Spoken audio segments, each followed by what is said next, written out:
तो गोपाल बड़ा सीधा था। महापुरुष ने किसी ने कहा भाई जीवन में गुरु नहीं हो तो उद्धार नहीं हो सकता। अब गोपाल आज तक तो केवल उसको इतना इसी काम से फर्क पड़ता था कि मेरी गैयाओं ने चारा खाया कि नहीं खाया, मेरी गैया चर के आई कि नहीं आई, मैं इनका दूध निकाल लूं। और उसकी गाय नहीं थी, वो गांव की गाय लेके जाता था। जैसे मान लो आप सब गांववासी, आप सबके घर की एक गाय, आप सब इतने व्यस्त तो चरा नहीं पाते। एक में आया, मैंने गिलाओ चलो मुझे दे दो, शाम को जो मिले मुझे दे देना आप लोग। सबकी गाय इकट्ठी करके ले जाता था चराने के लिए गोपाल। तो आज तक तो उसने इसी बात पर ध्यान दिया कि गैयाओं का कैसा क्या है, और उसने अपने निज जीवन का भी विचार नहीं किया। लेकिन आज पहली बार जब किसी से सुन लिया कि जीवन में गुरु होने चाहिए, तो अब गुरु खोजने लगा। गुरु जी कौन, गुरु जी कौन, मेरे गुरु कब मिलेंगे, मुझे गुरु कहां मिलेंगे। एक दिन एक महात्मा आए, और महात्मा की जटा देख करके, कमंडल देख के, रूप देख करके गोपाल बोला यही मेरे गुरु जी हैं, इनको ही बना लूं। चरणों में गिर गया, बोले महाराज मुझे गुरु दीक्षा दे दो आप। गुरु जी बोले अच्छा दीक्षा चाहिए? बोले हाँ, चलो आओ, नहा धो के आओ, बैठो बताते हैं। बोले सुनिए पहले हमको नियम बता दो फिर दीक्षा लेंगे। तो पता चली पहली दीक्षा दे दी आपने, बाद में हमसे नहीं हुआ कुछ भी। तो गुरुजी ने नियम बता दिए। पहले ही बोले देखो रोज सुबह स्नान करके और इतना तुमको मंत्र करना पड़ेगा।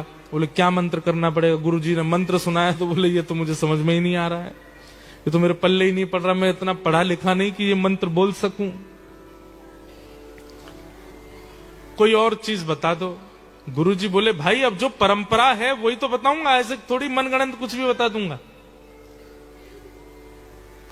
बोले देखो भगवान हम आपको बहुत स्पष्ट बता दें, हम तो गैया चराते हैं और कई बार स्नान भी नहीं करते। सुबह उठते हैं, सबकी गैया समेटी, सिर पर स्वाफा बांधा, निकल गए, गैया चरा करके लाते हैं, हमारा तो स्नान भी नहीं हो पाता कई बार। और ये मंत्र आदि करना, नियम जाप पूजन आदि करना, ये सबसे मैं दूर दूर तक मेरे को पता ही नहीं है कैसे होता है। और अब मेरी इतनी आयु नहीं है कि मैं सीखूं पहले और फिर करूं, सीखने में ही मेरा जीवन निकल जाएगा। गुरुजी बोले तो फिर दीक्षा काय को चाहिए, रहने दो। बोले नहीं दीक्षा तो चाहिए, दीक्षा तो मुझे चाहिए, कोई बोल के गया गुरु बनाने हैं। तो गुरुजी बोले चलो तो फिर एक काम ऐसा बता दें जो तुम कर सकते हो। बोले क्या? तुम्हें ही निवेदित भोजन करें। भोजन करते हो रोज? बोले हाँ। बोले भोजन पहले ठाकुर जी को कराना फिर खाना, इतना तो कर सकते हो? बोले हाँ ये तो कर सकता हूं, कई बार तो मैं अपने बच्चों को पहले खिला देता हूं। बोले बस वैसे ही जैसे बच्चों को पहले खिला देते हैं फिर स्वयं पाते हैं, जैसे माँ करती है बच्चों को पहले तृप्त करती है फिर स्वयं पाती है, पति को पहले पवाती है, ऐसे ही आज से तुमको करना है, पहले ठाकुर जी को खिलाओ फिर स्वयं खाओ। गोपाल बोला ये आपने बहुत बढ़िया बताया गुरुजी, इससे मेरा उद्धार हो जाएगा? बोले बिल्कुल हो जाएगा। नियम करने वाले, मंत्र करने वाले, जाप करने वाले का जैसा उद्धार वैसा ही तेरा होगा, तू ये कर ले। गोपाल को बोल गए, बोले कि क्या करना है? ठाकुर जी को निवेदित करके पाना है। लेकिन गुरु जी ने ये नहीं बताया था कि ठाकुर जी केवल भाव में आएंगे, ठाकुर जी की सामने प्रतिमा होगी, चित्र होगा, प्रत्यक्ष नहीं आएंगे ठाकुर जी। उसको लगा कि जैसे हमारे बच्चे आके बैठ जाते हैं सामने, पत्नी आके बैठ जाती है, ऐसे ठाकुर जी बैठ जाएंगे। जहां भी गैया चराने जाता था पत्नी भोजन लेके आती, पत्नी से कहता तुम जाओ हम खा लेंगे। हाँ गुरुजी ये भी कह के गए कि गुप्त रखनी चाहिए गुरु की बताई गई बातें, नियम, ये रहस्य होता है। तो पत्नी को बोलता भोजन धर दो जाओ। बोले हमारे सामने पालो, हम पवा देते। नहीं हम खुद पाएंगे, जाओ। पत्नी बोलती ऐसे क्यों? अरे अब बुढ़ापा आ गया, अब खुद सीखना पड़ेगा, कल को तुम हमसे पहले चली गई तो तुम आदत लगा दोगी अपने हाथ से पवाने की, वो हमको खुद सीखना पड़ेगा। पत्नी बोली मतलब पक्का है कि पहले मैं जाऊंगी? बोले हम बात बोल रहे हैं, तुमको भी सीखना चाहिए, तुम भी हमारी प्रतीक्षा मत क्या करो, हम पाए उसके बाद पाओगी, तुम भी पा लिया करो और हम भी अपने आप देखा करेंगे। पत्नी बोली ठीक है। अब सीधे साधे लोग ज्यादा बात थोड़ी करते हैं।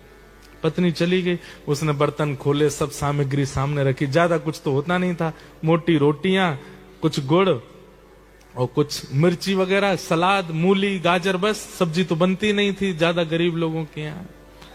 गरीबी था बेचारा, सामने धर दिया, गोपाल, गोविंद, ठाकुर जी, आपके जो भी नाम है मुझे ज्यादा तो आते नहीं, आ जाओ पालो।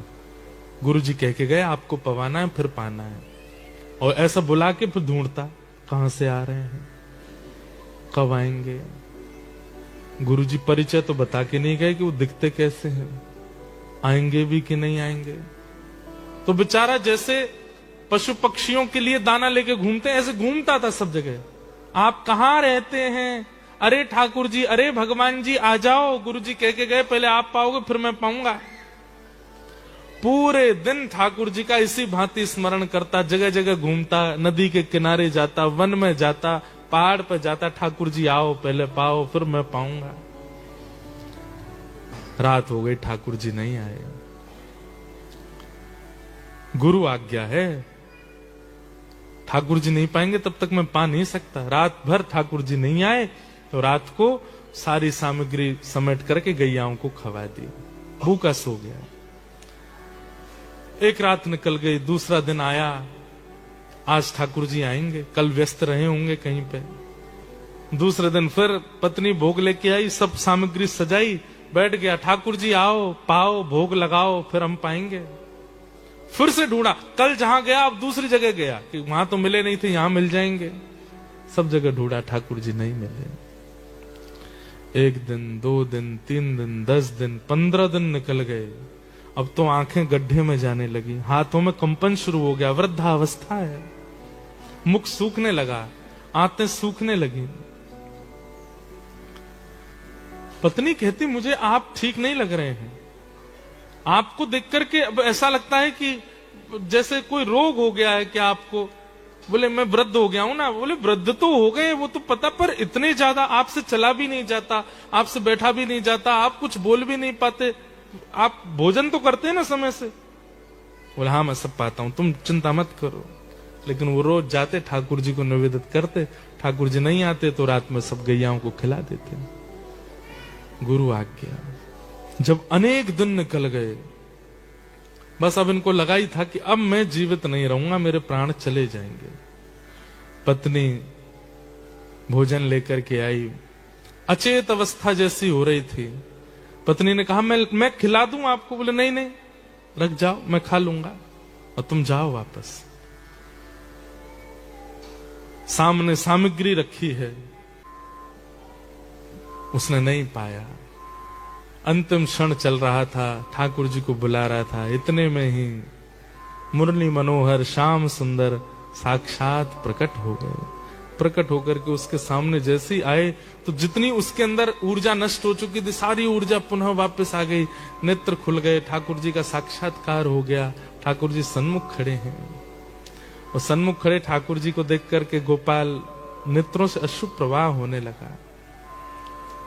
ठाकुर जी के आगे वो सूखी रोटी और वो सब चीज सामग्री धर दी। भगवान बड़ा विलंब लगाया आपने आने में, अब पा लीजिए। सामान्य सी रोटी और वो जो सामग्री थी उसको ठाकुर जी पा रहे थे बैठ के, और इतने भावुक हो रहे थे गोपाल के उस प्रेम भाव पर। ठाकुर जी ने कहा अब हमने पा लिया, अब तुम भी पाओ। तो जैसे ठाकुर जी देखा तो उसके हाथ कांप रहे थे। तो ठाकुर जी बोले तुम रुको हम पवाते हैं, और अपने हाथ से ठाकुर जी गोपाल को पवा रहे। ऐसा अद्भुत भाव ठाकुर जी को लगा। उसी समय ठाकुर जी ने आज्ञा कर दी, गोपाल अब तुम पृथ्वी पर मत रहो, चलो हमारे साथ। भगवान ने उसका हाथ पकड़ा, हृदय से लगाया और अपने संग नित्य लीला में उसको ले गए। केवल एक गुरु की सामान्य सी आज्ञा को सर्वोद्धार मान करके करने लगा गोपाल चरवाह, और ठाकुर जी प्रत्यक्ष प्रकट हो गए।